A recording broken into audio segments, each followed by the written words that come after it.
Hello everyone, welcome back to my channel. तो आज हम अपना फोर्थ मैक्रोमोलेक्यूल स्टार्ट करने जा रहे हैं जो कि है nucleic acids. So what are nucleic acids, what they are made up of. So nucleic acids are polymer of nucleotide.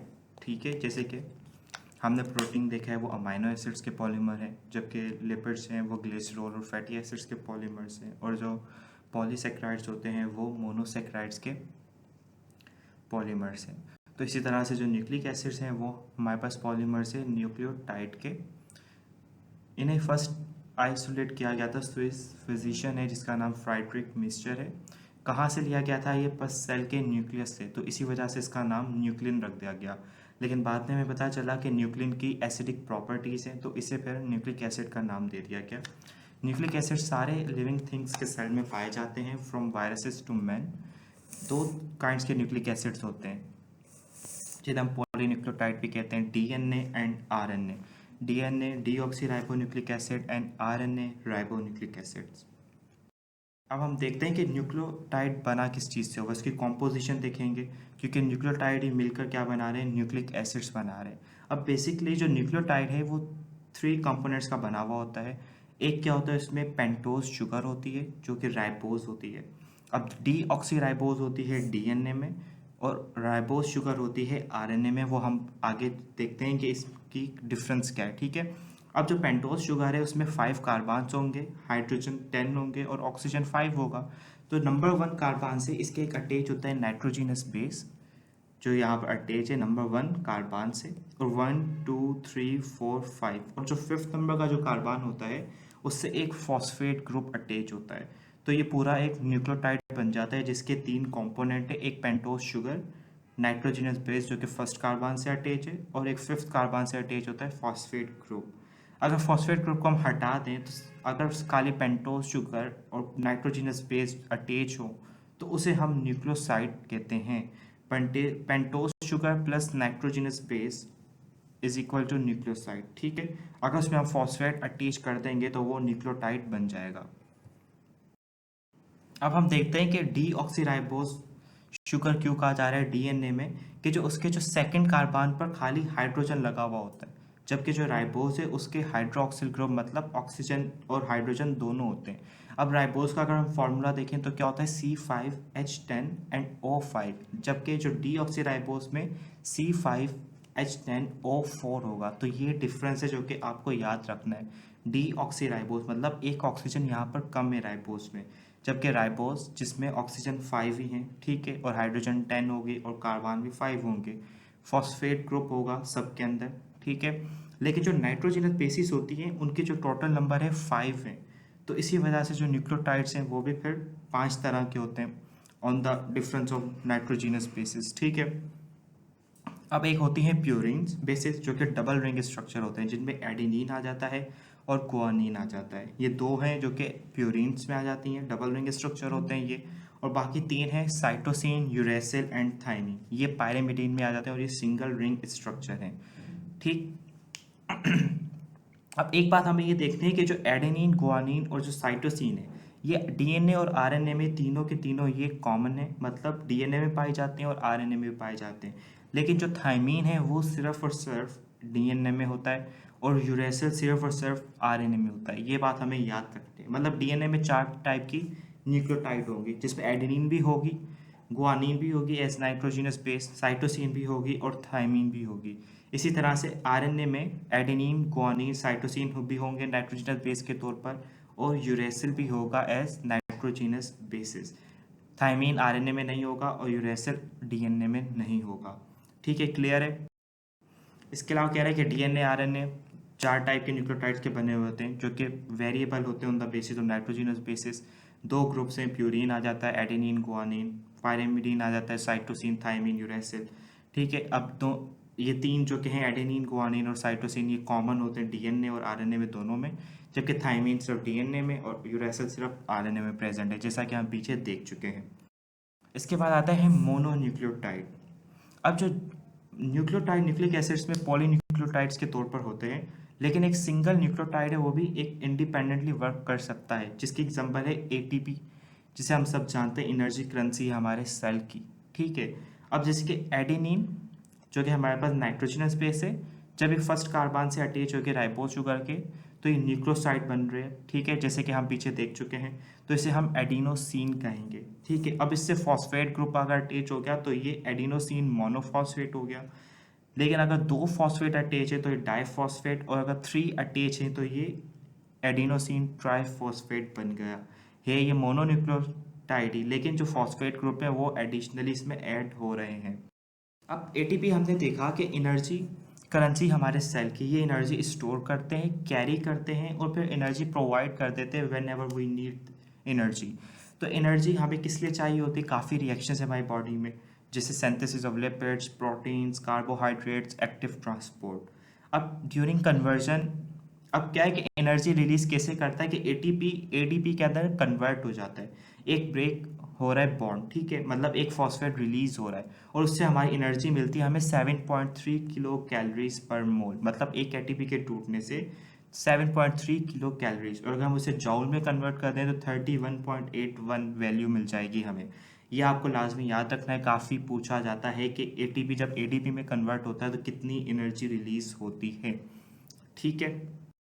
अब जिस तरह हमने पीछे मोनोन्यूक्लियोटाइड पढ़ा है तो यहाँ आ गया है डाई न्यूक्लियोटाइड। डाई का मतलब होता है 2 न्यूक्लियोटाइड होंगे, और ये किसके थ्रू बॉन्ड क्या होगा इनमें? फॉस्फोडाइस्टर बॉन्ड, जो हम आगे डिटेल में पढ़ते हैं। इसकी जो एग्जांपल है वो NAD है, nicotinamide adenosine dinucleotide, ठीक है। और जो निकोटीन है यहाँ पर एक वाइटामिन अटैच होता है डाई न्यूक्लियोटाइड के साथ, तो इसीलिए हम इसे nicotinamide adenosine dinucleotide कह रहे हैं। अब इसका जो फंक्शन क्या है? As coenzyme for redox reaction, मतलब रिडक्शन ऑक्सीडेशन रिएक्शंस में कोएंजाइम के तौर पर एक्ट करता है। कोएंजाइम क्या होते हैं? जो कि एंजाइम्स को असिस्ट करते हैं केमिकल रिएक्शन को आगे बढ़ाने के लिए, और ये बहुत ज़्यादा इंपॉर्टेंट रोल अपना प्ले कर रहे हैं, इनके बगैर एंजाइम प्रॉपरली फंक्शन नहीं कर पाते। अभी क्या ये कैरी कर सकते हैं 2 इलेक्ट्रॉन 2 प्रोटॉन और एनर्जी को। उसके बाद हम पढ़ते हैं फॉस्फोडाइस्टर बॉन्ड, जो कि 2 न्यूक्लियोटाइड के बीच में बॉन्ड बन रहा है, उसे हम कहेंगे। अब जैसे कि यहाँ हम एग्जांपल में देखते हैं, ये एक है हमारा न्यूक्लियोटाइड, ठीक है। अब ये सेकंड न्यूक्लियोटाइड है, इसकी नाइट्रोजनस बेस जो कि अटैच है पेंटोज शुगर से, और पेंटोज शुगर के जो 5th कार्बन है वो अटैच है फॉस्फेट के साथ। अब यहाँ जो इसका जो फॉस्फेट है सेकेंड न्यूक्लियोटाइड का, वो फर्स्ट न्यूक्लियोटाइड के 3rd कार्बन के साथ अटैच हो रहा है। तो ये जो बॉन्ड होता है बिटवीन 5th कार्बन और जो 3rd कार्बन है, इनके दरमियान में बॉन्डिंग हो रही है, और इसे हम फॉस्फोडाइस्टर बॉन्ड कहते हैं। ये हमें बात लाजमी याद रखनी है कि यूजुअली जो फॉस्फेट अटैच होता है 5th के साथ तो है ही नॉर्मली, लेकिन जब वो बॉन्डिंग करता है तो जो कार्बन है वो 3rd कार्बन के साथ बॉन्डिंग करता है, तो यहाँ से एक वाटर मॉलिक्यूल भी रिमूव हो जाता है।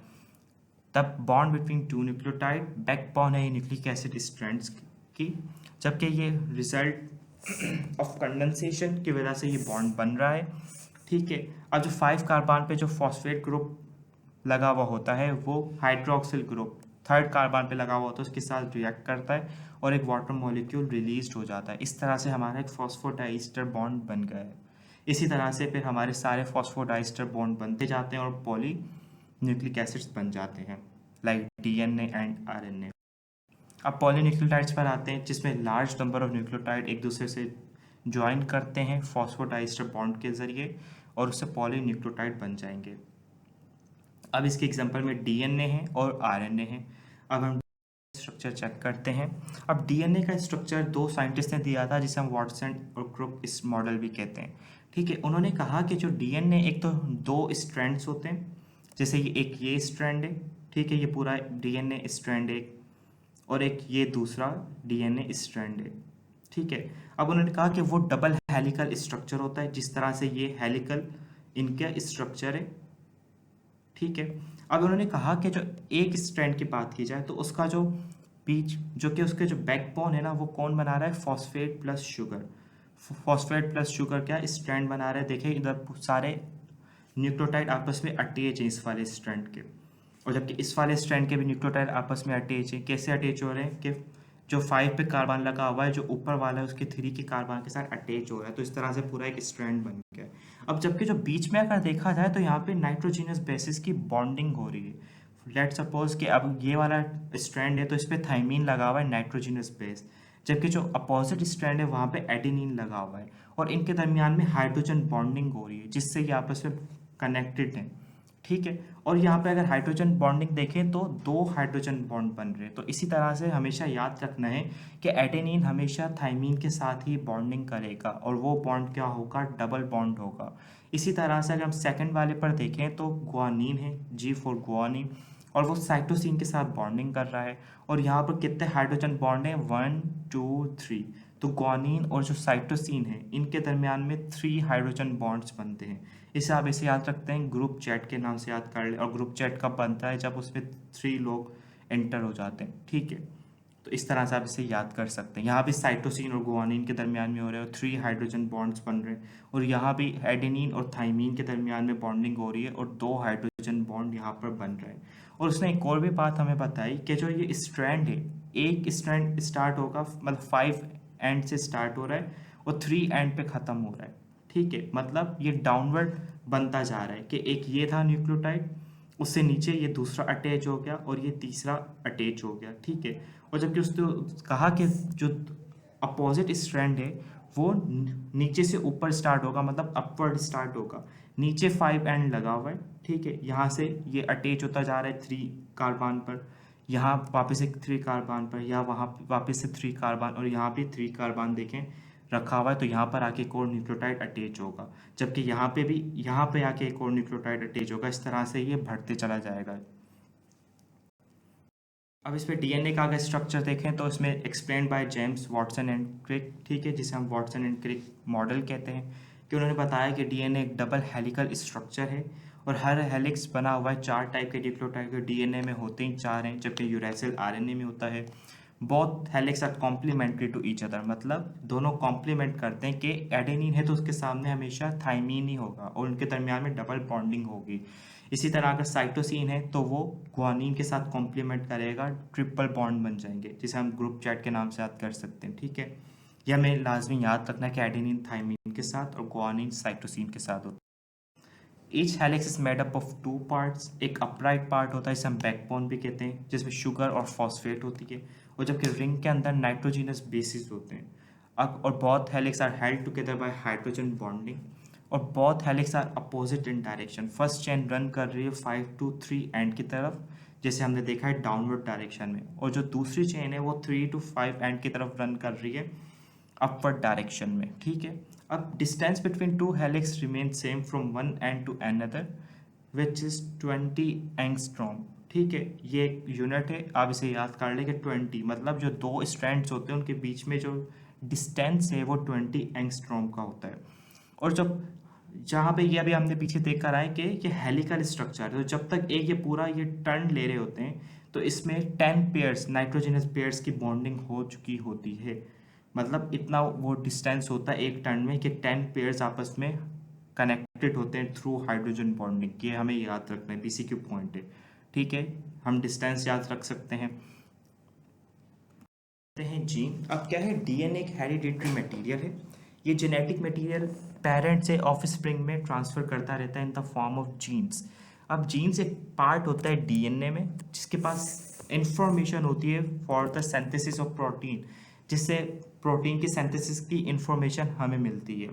अब फंक्शनल यूनिट अगर हेरिडिटरी मटेरियल का पूछा जाए तो वो जीन है, ठीक है। अब जेनेटिक इंफॉर्मेशन फ्लो करती है सेल से। अब डीएनए कहाँ है, न्यूक्लियस में होता है, जबकि जो प्रोटीन बनते हैं वो साइटोप्लाज्म में बनते हैं। जो प्रोटीन फैक्ट्री राइबोसोम वो साइटोप्लाज्म में है। तो ये इन्फॉर्मेशन आती कैसे है, आरएनए लेकर आता है, क्योंकि डीएनए न्यूक्लियस में होता है तो एमआरएनए डीएनए से बनता है और फिर वो एमआरएनए साइटोप्लाज्म में आता है। और तो ये जो 2 स्टेप्स हैं पूरे प्रोटीन सिंथेसिस के, उसे हम डिस्कस करते हैं, ट्रांसक्रिप्शन एंड ट्रांसलेशन।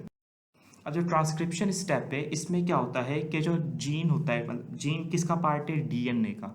तो डीएनए का पार्ट है वो कॉपी होता है और वो एमआरएनए के अंदर कन्वर्ट हो जाता है और वो न्यूक्लियस से निकलकर राइबोसोम तक आता है साइटोप्लाज्म में इंफॉर्मेशन लेकर इन the form of genetic code.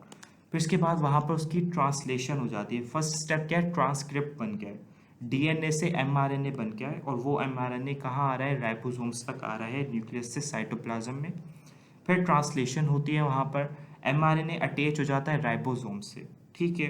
अब दो तरह के आरएनए होते हैं, टीआरएनए एंड आरआरएनए, जो कि ट्रांसलेट कर देते हैं जो एमआरएनए में इंफॉर्मेशन लेकर आया है वो, उससे वो स्पेसिफिक सीक्वेंस बनाते हैं अमाइनो एसिड्स का, जिसकी मदद से फिर प्रोटीन्स हमारे बन जाते हैं। तो ये जो दो स्टेप्स हैं ये आपको याद रखना है कि हमेशा पूछते हैं कि ट्रांसक्रिप्शन में कौन सा आरएनए बना था, तो डेट इज एमआरएनए, और ट्रांसलेशन में किन आरएनए ने हेल्प की थी, तो वो है टीआरएनए और आरआरएनए। और ट्रांसलेशन कहाँ होती है, साइटोप्लाज्म में होती है, राइबोसोम्स पर, और ट्रांसक्रिप्शन कहाँ होती है, न्यूक्लियस में होती है।